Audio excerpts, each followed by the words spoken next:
झारखंड विधानसभा के मानसून सत्र के तीसरे और आखिरी दिन सरकार ने कई विधेयक पास कराए, तो वहीं कोरोना पर चर्चा भी हुई।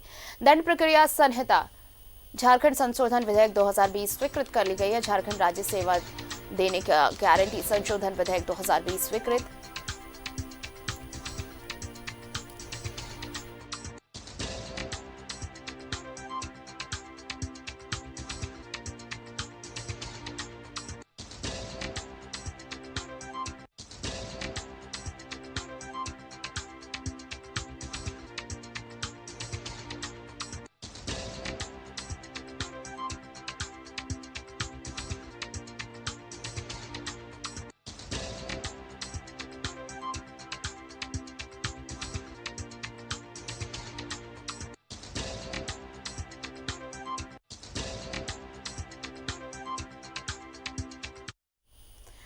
सदन खत्म होने के बाद सीएम ने पत्रकारों को संबोधित किया। सीएम ने कहा कि मानसून सत्र में सरकार अपने द्वारा किए गए कार्यों का लेखा जोखा सदन के पटल पर रखा गया।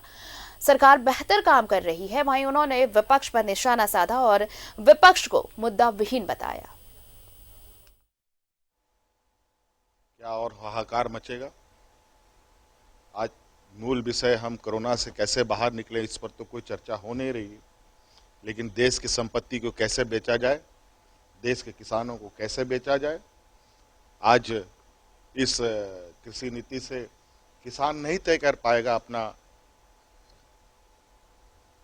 उपज का मूल्य। चंद बड़े व्यापारी दिल्ली में बैठे हुए, मुंबई में बैठे हुए लोग, लंदन में बैठे वाले लोग तय करेंगे, ना कि दुमका, साहिबगंज, बरहेट के किसान तय कर पाएंगे। सरना धर्म कोड की मांग राज्य के बहुत बड़े वर्गों का डिमांड रहा है और इससे हम भी सहमत हैं और इसको अविलंब कैसे ये मांग पूरा हो, उस पर हम आगे बढ़ेंगे। सत्र का अंतिम दिन था, लेकिन कुल मिलाकर सत्ता पक्ष के पास बहुत सारे विषय थे और विपक्ष मुद्दा विहीन दिखा।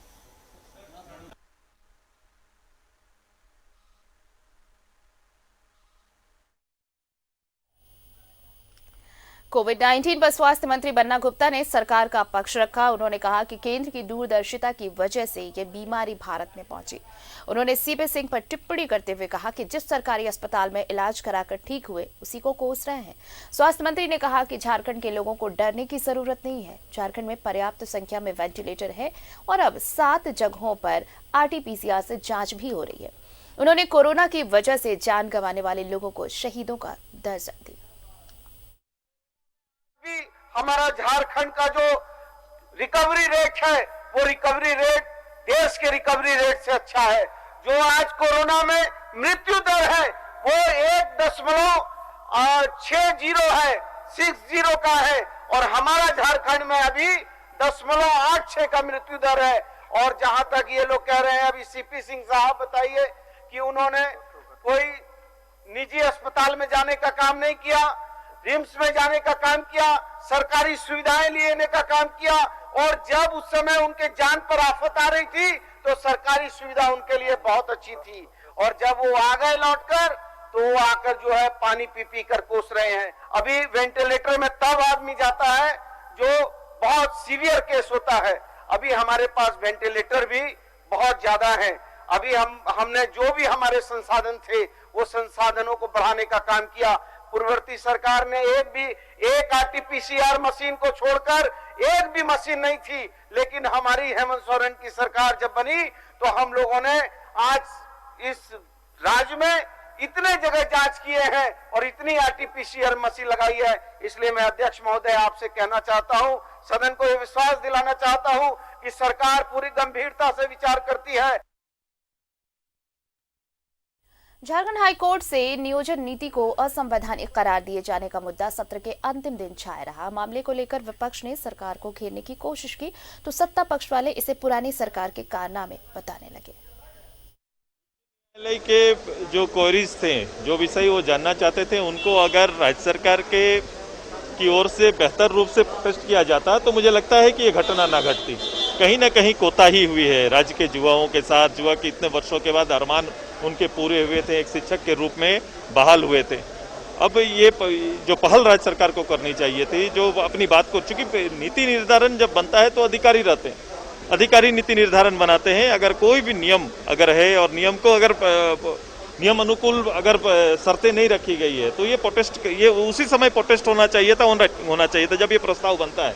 अगर आपने इसको नहीं किया है तो कहीं ना कहीं ये संभव है, और संभव है तो इस बात को इस दलील को आप माननीय उच्च न्यायालय के सामने भी रखना चाहिए। देखिए सारा हमने कहा ना कि सदन में जब माननीय मुख्यमंत्री जी घोषणा कर चुके हैं, किसी हाल में झारखंड की नुकसान यहाँ के झारखंडियों को नहीं ये सरकार पहुंचाएगा। हर हाल में जो बेहतर होगा वो करेंगे हम लोग। मुख्यमंत्री जी का सदन में बयान आ गया है कि हम लोग उसको स्टडी करेंगे क्या हो सकता है, और जनहित में होगा, गरीब के हित में होगा, झारखंड के हित में होगा। देखिए सरकार ने कहा है कि भाई जो हाई कोर्ट के फैसले हैं उन फैसलों को गौर करेंगे, और जो छात्रों के हित में हो सकता है, नौजवानों के हित में हो सकता है उसको